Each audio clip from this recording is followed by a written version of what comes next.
அஸ்ஸலாமு அலைக்கும். நடுவானில் பறக்கும் பறவையின் இறகு ஒன்று விழுவதால் அது பறப்பதை நிறுத்துவதில்லை. இடையில் வந்தவர்கள் இடையில் போவதற்கெல்லாம் பயணம் ஏன் நிற்க வேண்டும்? உங்களை தெரிந்தவர்கள் நிறைய பேர் இருக்கலாம், ஆனால் சிலர் மட்டுமே உங்களை புரிந்து கொள்கிறார்கள்.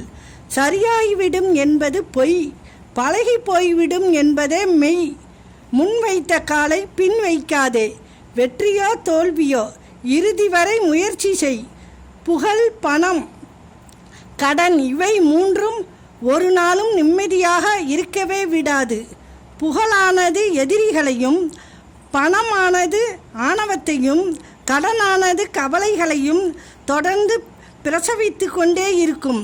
உன் கைரேகையை பார்த்து எதிர்காலத்தை நிர்ணயித்து விடாதே. ஏனென்றால் கையே இல்லாதவனுக்கு கூட எதிர்காலம் உண்டு. இங்கு யாரும் கற்றுத்தரமாட்டார்கள், நீங்களாகவே கற்றுக்கொள்ளுங்கள். இதுதான் முன்னேற்றத்தின் மூலமந்திரம். அஸ்ஸலாமு அலைக்கும்.